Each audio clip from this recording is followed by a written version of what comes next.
Hello everyone and welcome back to the Tomb of Sargeras. Up next we have the Pug Killer, Maiden of Vigilance. Now the reason why this is the Pug Killer is because if one person is messing up or if a taunt is going off, basically it's a wipe at that point. Everyone will become bombs and they will explode, causing a ton of AoE damage, most likely leading to a wipe. So what happens in this fight isn't necessarily dependent on your role up until phase 2, so let's just go over what everyone needs to be wary of during this fight. So for this fight you should assign two different sides of the room. You have a big circle here, so one of the sides should be for the light or holy energy and the other side should be for the fell energy. Now what will happen is in the beginning of the fight, Maiden will hand out debuffs by casting infusion. These debuffs are either going to be holy or fell. The holy buff looks like this and the fell buff looks like this. So what you should do is immediately after that is cast, you have a small grace period to run to your side and stack up on the tank. Now as far as why we're stacking up on the tank, there is a hammer that's cast that does over 20 million damage that needs to be split between everybody of the same color. Now if the wrong color tank takes this hammer, everybody will become a bomb and explode for AoE damage. So the first hammer that gets handed out during this fight is always going to be holy. So no matter what happens, the tank with the holy debuff should be taunting the boss and everybody should be stacking on that tank to split that damage. Now periodically throughout this fight, people will become bombs, and if you do have this bomb debuff on you, when that debuff has less than 3 seconds, what you want to do is jump into the middle, and when you explode you actually don't do damage to anyone else and you get popped out of that hole back into the raid. Now if you are on the wrong side, let's say you have fell energy and you run through the holy energy, anytime the wrong types of energy come in contact with each other, everybody that is affected by this becomes a bomb. So if a melee with fell energy were to run through the holy side, everybody in the holy side and that melee would actually become a bomb, which would most likely lead to a wipe. So the tanks need to taunt off each other every time that hammer is cast, because she will cast the hammers in sequence. First holy,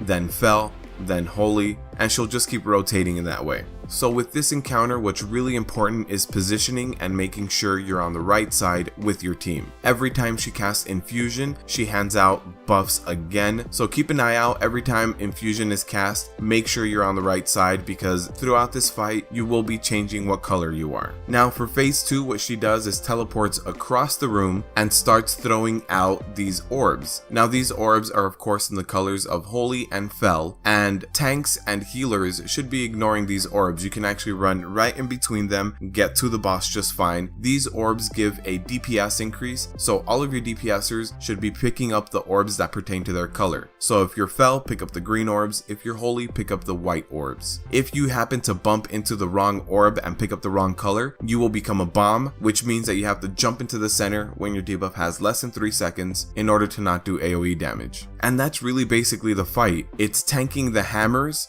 making sure you're in position with your group, switching whenever infusion happens, and then running up to her when she teleports, collecting the orbs. The best time to lust and to pop your personal cooldowns is right after collecting the DPS orbs, and the reason why you get these orbs is because she has a shield. You need to DPS through that shield and interrupt her as soon as that shield goes down in order for her to stop dealing raid-wide damage. So again, if you're having trouble with this boss, it's probably because of positioning and knowing where to go when the energy is handed out. So make sure you have good communication and you know exactly which side you need to run to each time that infusion is cast. I hope this helps. If you guys want to help support the channel directly, go ahead and visit my Patreon down below. I do also stream on Twitch, so go ahead and give me a follow there. And as always, good luck out there.